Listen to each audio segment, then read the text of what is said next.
بالانجليزيه. انا اخترت بالفرنسويه يظهر لي انه مش محبب ياسر بالفرنسويه لكن ما حضرت بالفرنسويه. الملاحظه اللي نحب نقولها منذ البدايه الشيء اللي باش نقول والمداخله نتاعي ما تهم وزاره الفلاحه لما قريب لما بعيد. هذا تفكير شخصي، تحليل شخصي.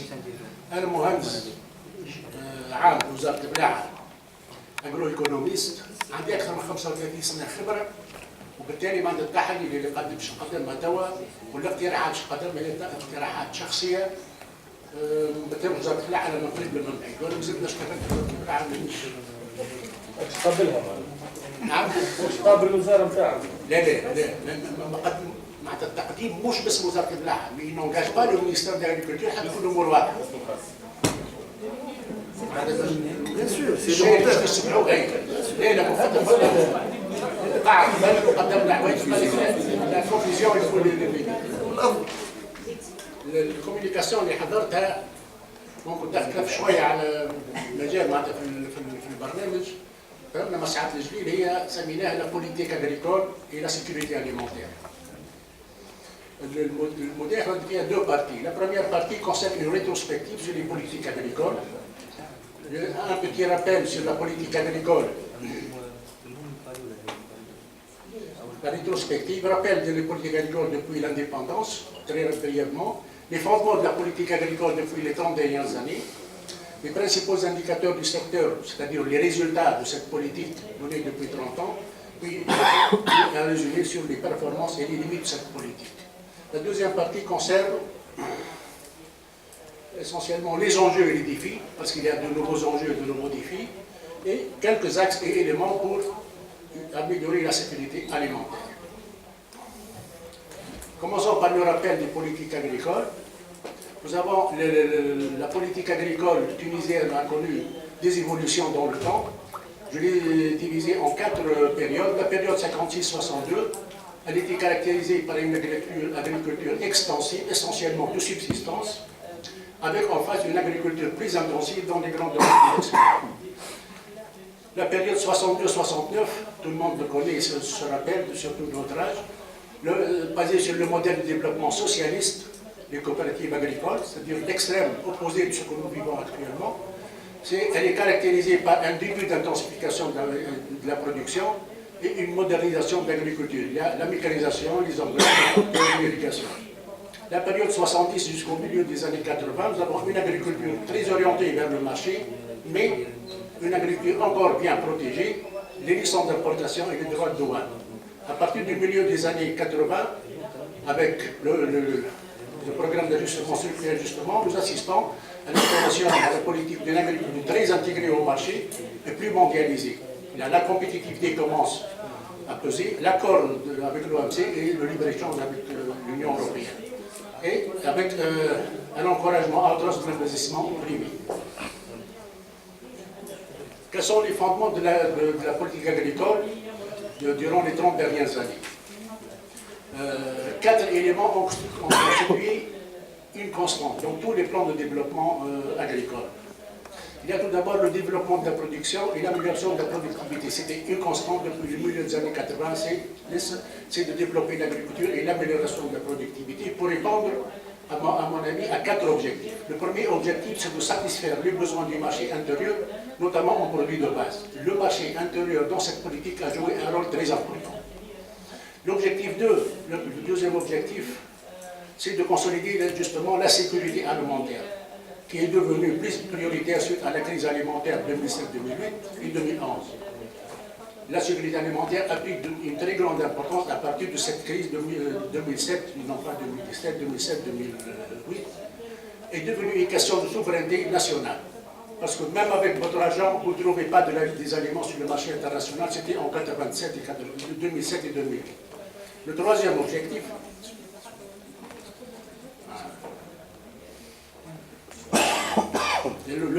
objectif, c'est de préserver le pouvoir d'achat du consommateur. Ça a joué aussi un point central dans la politique agricole, c'est de préserver le pouvoir d'achat du consommateur. Par une politique de prix, on va voir qu'est-ce qu'elle a donné, par les importations et par les stocks régulateurs. Le quatrième objectif, c'est le développement des exportations en produits agricoles et agroalimentaires pour l'amélioration du taux de couverture de la balance alimentaire. Le deuxième point de la politique agricole, c'est le soutien à l'agriculture.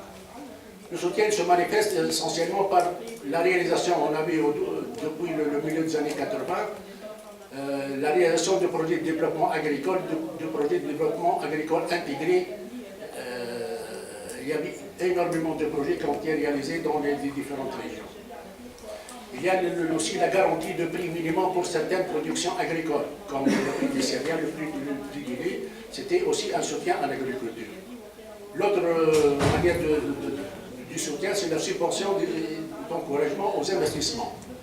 Vous savez qu'au début des années 80, il y a eu la création de l'Agence de promotion des investissements agricoles qui, justement, a été instituée pour l'encouragement aux investissements. Les subventions des facteurs de production, comme les engrais, l'eau, directement aux agriculteurs, et le développement de l'irrigation. Vous savez que la Tunisie a déployé des efforts considérables dans la mobilisation de l'eau par les barrages, les lacs collinaires, les sondages, les puits et l'équipement des permettent d'irriguer. La troisième constante des différents plans de développement, c'est la mobilisation et la préservation des ressources naturelles. Le facteur le plus important et le plus délicat, c'est la mobilisation des eaux. Comme on vient de le voir, c'est les barrages, les lacs collinaires. Le deuxième point, c'est les travaux de conservation des eaux et du sol, CES, lutte contre la désertification et la plantation forestière, plantation pastorale et l'amélioration des parcours. L'autre constante, c'est le développement des infrastructures rurales, la création des pistes rurales, les routes, les ouvrages de protection contre les inondations, l'eau potable et l'électrification. On va passer très rapidement quelques principaux indicateurs du secteur agricole pour savoir justement de quoi on parle. Je vais présenter très rapidement quelques facteurs généraux des surfaces agricoles, les ressources hydrauliques, les ressources halieutiques et l'agriculture en chiffres. Quelques facteurs généraux, pour rafraîchir un peu la mémoire. La Tunisie a un climat dominé par l'aridité. C'est très important de connaître qu'on est dans l'aridité. Nous avons 5 étages bioclimatiques. Il y a l'humide et le subhumide où la pluviométrie est égale ou supérieure à 600 mm. Il y a le semi-aride, il y a l'aride et le désertique au saharien. Vous avez le désertique au saharien, on a moins de 50 mm de pluie par an. Ce sont des régions très difficiles. Les 2 tiers du territoire tunisien sont localisés dans les zones arides et sahariennes. Pour savoir le potentiel précaire que nous avons. Le climat méditerranéen il est connu entre autres par une irrégularité des pluies. Nous n'avons pas tous les ans des pluies, toutes les saisons. Nous avons des saisons sèches et des années sèches. Et la pluviométrie annuelle, vous savez, elle varie de l'extrême nord jusqu'à 1800, 1500, jusqu'à 50 mm. Pour vous montrer que le caractère précaire de nos potentialités agricoles. Une idée aussi sur les superficies agricoles. Qu'est-ce que nous avons comme potentiel agricole? Nous avons la Tunisie occupe de 16 millions d'hectares. Donc nous avons comme surface agricole 10 millions d'hectares. Nous avons des surfaces qu'on cultive, laborables, qu'on cultive pour le blé, pour les arbres fruitiers, pour tout, 4 945 000. 5 millions d'hectares, c'est un peu 50% de la surface agricole. Les 43% sont constitués par des parcours naturels. C'est-à-dire que nous travaillons. Tout ce que nous allons produire, c'est à partir de 50% des terres laborables. Pour les superficies des cultures, très rapidement, elle est dominée par deux grands ensembles, les grandes cultures, c'est-à-dire les cultures des céréales, des forages et des légumineuses, pour 48%. Les 48% par l'arboriculture fruitière, de l'olivier qui prédomine, et puis le maraîchage, là vous demandez les piments, les tomates, tout sur 157 000 hectares, c'est 4% du terrain agricole. Les ressources hydrauliques. C'est très important, les ressources hydrauliques. Le potentiel total mobilisable de la Tunisie est estimé à 4,60 milliards de mètres cubes. C'est tout ce qu'on peut mobiliser d'eau pour l'irrigation, d'ici les générations futures. On a pour les autres surfaces, c'est-à-dire les ruissellements des pluies, 2,7 milliards de mètres cubes qu'on peut mobiliser au total. Pour les eaux souterraines, les puits, les sondages, nous avons 1,98 milliards de mètres cubes. Qu'est-ce qu'on a mobilisé? Actuellement, on a mobilisé 88% de ce potentiel.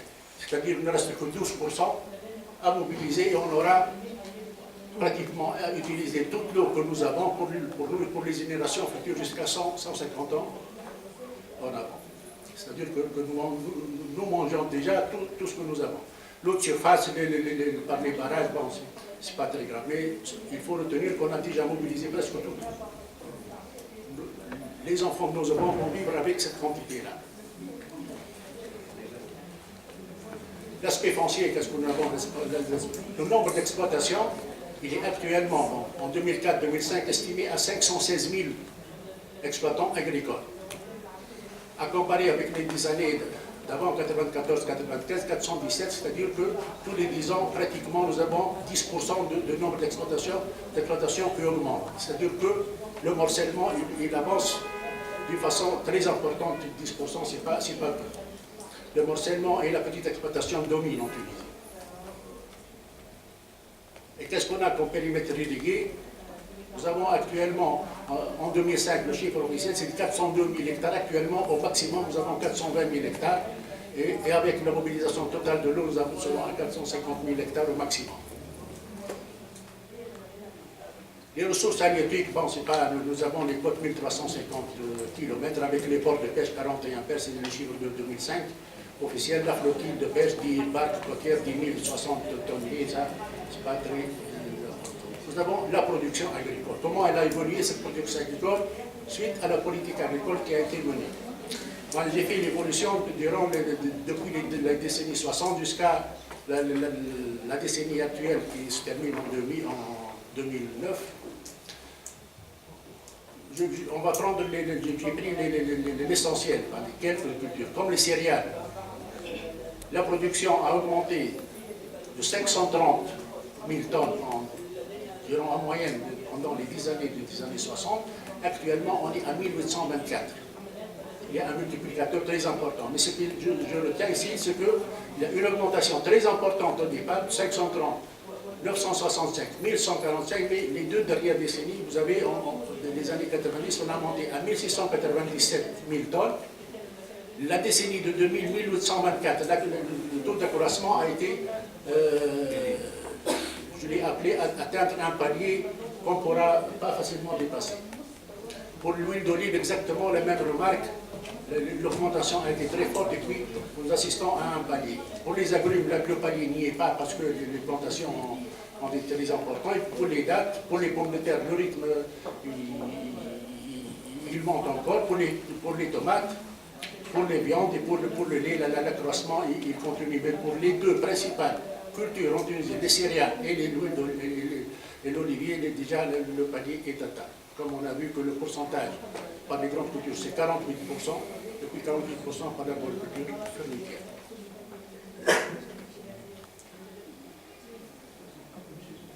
La structure de la production agricole, elle est constituée essentiellement par l'élevage qui représente 38,8% de la valeur de la production agricole, suivi par l'arboriculture fruitière de 25%. C'est le chiffre de 2005 qui n'a pas trop varié actuellement. Le maraîchage représente 15%, les céréales ne représentent que 13%. Il occupe 48% des surfaces, il représente pratiquement 13%.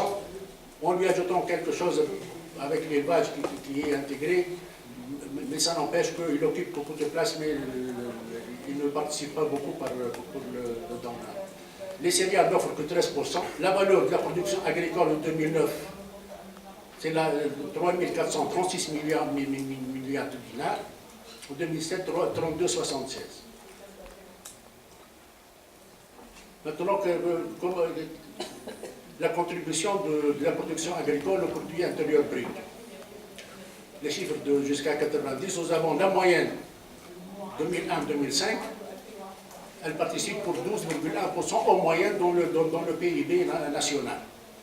En 2009, la valeur ajoutée de l'agriculture est de 2712 millions de dinars. La balance commerciale alimentaire.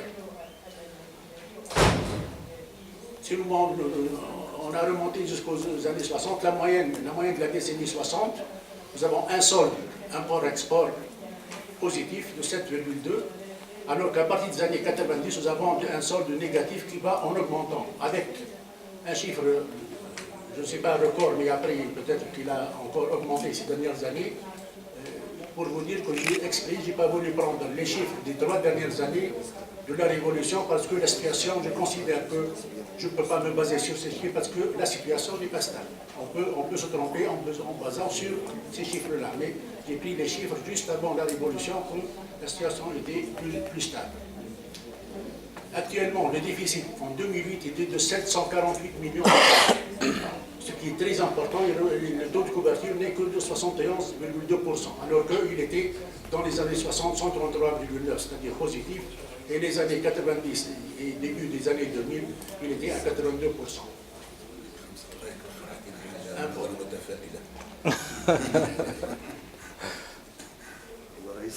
Non, non.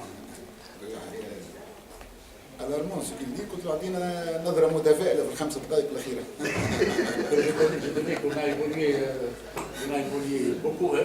La croissance du secteur agricole, la moyenne de la valeur ajoutée au pays de 1990, de 2504 millions de dinars, moyenne de valeur ajoutée de 10 années d'après, 1600, c'est une évolution.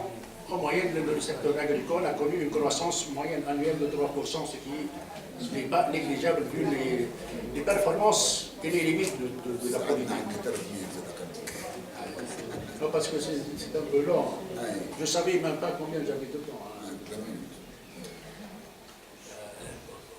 Du point de vue des performances, je vais dire, les performances de cette politique agricole, on a assisté à une augmentation de la production agricole de façon significative.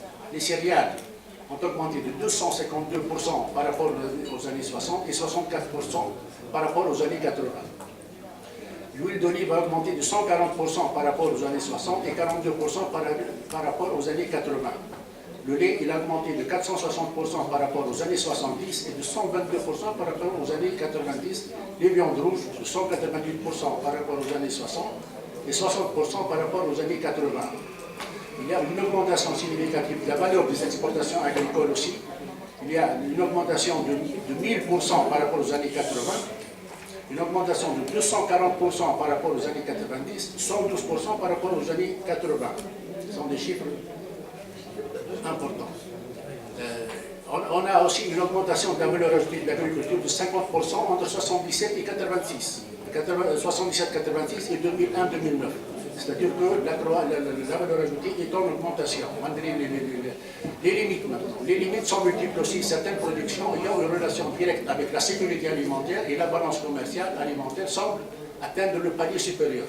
Ce que je viens de dire, les céréales, l'augmentation de la production uniquement de 7% entre les années 90 et les années 2000. C'est-à-dire qu'après une augmentation galopante, on obtient actuellement le palier. Et si cette tendance se maintient, la sécurité alimentaire sera touchée. J'insiste sur ce point. L'huile d'olive, il y a une augmentation de la production seulement de 3% entre les années 90 et les années 2000.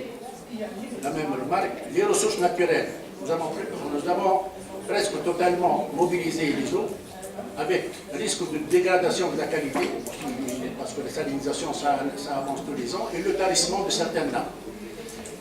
Des ressources naturelles exploitées déjà au maximum, comme les parcours, ou surexploitées des ressources halieutiques. Des ressources encore plus menacées par les désertifications ou l'érosion. Les changements climatiques, comme on va le voir aussi, c'est un poids supplémentaire à l'agriculture. Des infrastructures rurales dégradées ou très peu développées, ou inexistantes, pistes, électricité, eau potable, services, ce que vous avez découvert après la Révolution, au début, à la fin des années 2000. Tout le monde imaginait peut-être que la campagne est devenue le paradis, mais après, on découvre que l'eau potable et l'électricité dont on parlait n'existent même pas dans le...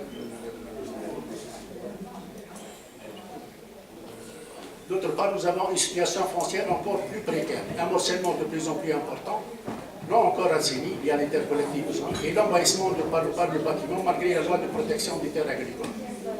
Il y a aussi un effet négatif, quand on parlait de l'endettement important des agriculteurs constituant un frein au développement et à l'investissement en agriculture.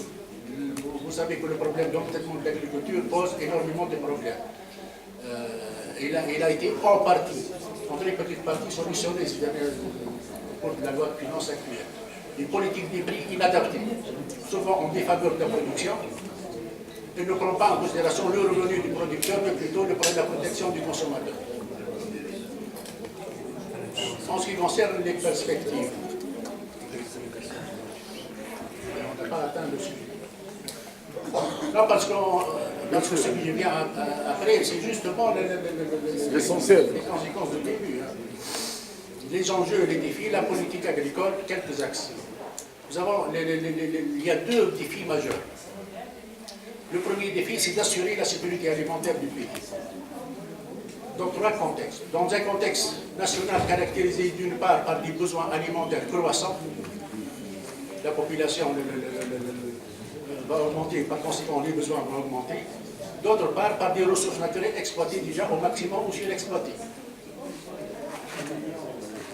Dans un contexte international caractérisé par une flambée vertigineuse des prix des aliments, la crise de 2007, de 2008 et de 2011 qui a basculé plus de 44 millions de personnes de plus dans la pauvreté selon la Banque mondiale. Il y aura noté des denrées alimentaires au niveau du marché mondial, biogaz et biocarburants oblige, une pression plus grande sur la demande de denrées alimentaires prévisible au cours des prochaines années.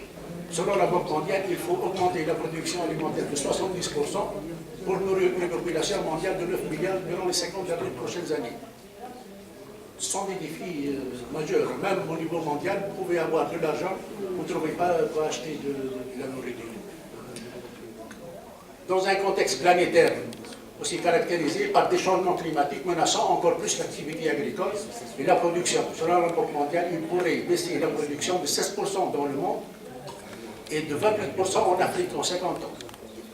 C'est-à-dire que la menace des changements climatiques, on n'en se rend pas compte, alors qu'une menace réelle pour la production agricole dans le monde, ce n'est pas uniquement en Tunisie. Il y a le deuxième grand défi aussi, c'est d'améliorer les conditions socio-économiques des agriculteurs dans un monde rural. Peut-être ça a toujours été, cette question a toujours été prise à la légère, mais c'est un défi. Comment améliorer les conditions dans un monde rural, très peu ou pas du tout aménagé. Il y a l'enclavement l'isolation des exploitations et tous ceux qui voyagent en agriculture voient qu'ils n'arrivent pas à des exploitations que difficilement. Dans un monde rural dont les infrastructures rurales sont rudimentaires ou inexistantes, l'eau potable, l'électricité, les pistes, les routes, centres de collecte et d'approvisionnement. Dans un monde rural où le chômage déguisé, parce qu'on vient de le voir, 516 000 exploitants agricoles, mais c'est un chômage déguisé, ils ne sont pas pleinement employés, où le chômage déguisé est très important, avec absence de travail secondaire en dehors de l'exploitation, ce qui est très important. Où les structures foncières sont menacées par le morcellement, l'invasion du bâtiment et les aléas. La politique agricole, quelques axes. Je dois apporter quelques précisions concernant l'autosuffisance alimentaire, parce qu'ici on parle d'autosuffisance et sécurité alimentaire. Avant, on parlait justement surtout de l'autosuffisance alimentaire. Aujourd'hui, on parle plutôt le plus souvent de sécurité alimentaire. L'autosuffisance alimentaire ne peut jamais être totale.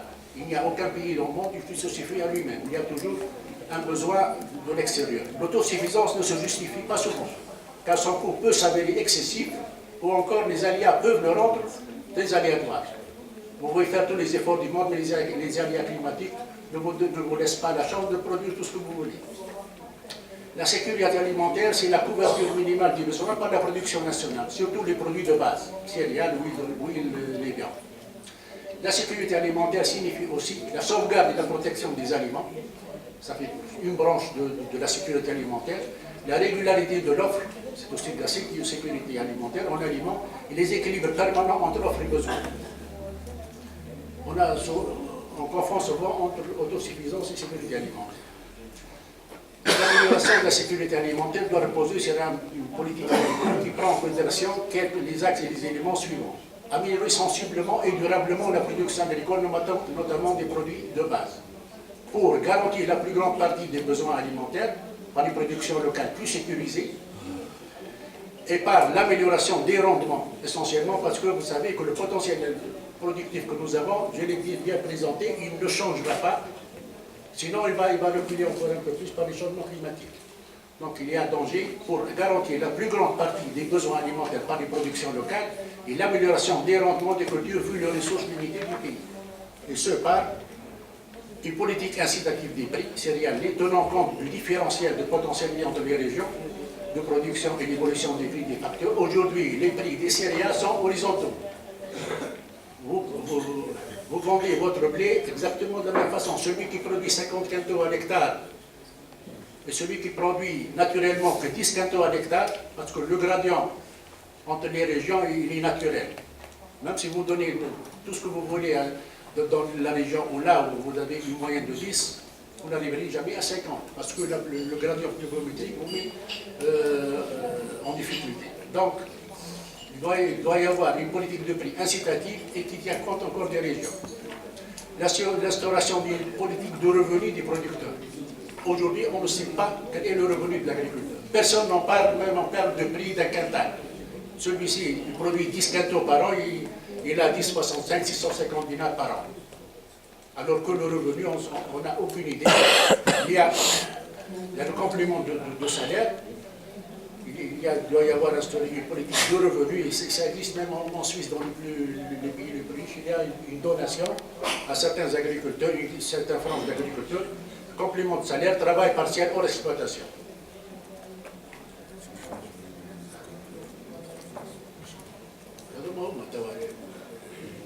Bon, je vais présenter au moins la deuxième composante, la préservation et la consolidation des ressources naturelles. C'est une base essentielle. Il y a l'eau, il y a les sols, il y a les structures foncières. Pour les structures foncières, je précise une chose. Il y a lieu de lutter efficacement contre le morcellement des terres qui diminue sa productivité. Il ne suffit pas les aléas, il y a aussi des choses humaines. Par l'héritage, il y a 2 partages chaque année et chaque partage est une perte pour l'agriculture.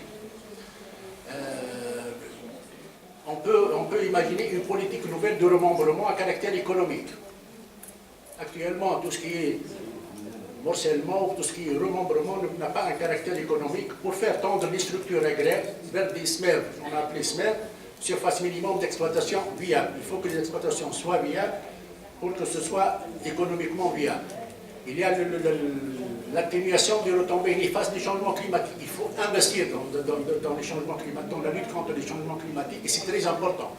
Comme on a l'évaluation de la Banque mondiale parle de 28% de baisse de la production s'il n'y a pas de mesures réelles qui seront prises en considération. Mettre en place une stratégie permanente de lutte contre les effets négatifs des changements climatiques. Des programmes et des mesures d'adaptation au changement climatique doivent être étudiés et mis en application avec un observatoire des changements climatiques obligatoire. Si on ne focalise pas notre attention sur ça, on peut perdre 28% ou bien 20% de notre production, même si nous faisons les efforts nécessaires. Il y a l'amélioration des conditions socio-économiques des agriculteurs, les pistes, les routes, tout ça pour désenclaver les exploitations agricoles et leur permettre un accès au marché plus facile. Des activités extra-agricoles. Il n'y a pas que l'agriculture, mais des activités extra-agricoles doivent être développées pour employer à temps partiel. Les petits agriculteurs, c'est un statut d'agriculteur potentiel qui a existé à un certain moment en France et qui peut exister encore. Il faut qu'il y ait un statut d'agriculteur à temps partiel pour le pouvoir l'embaucher en tant que tel, ce qui donne un revenu à l'exploitant et une source de financement pour l'exploitation. Donner aux opérateurs une plus grande responsabilité dans leur propre développement, ce qui n'est pas le cas depuis l'indépendance. Il y a des programmes à l'échelle locale, à l'échelle régionale, à l'échelle nationale, ce qu'on appelle la démocratie locale.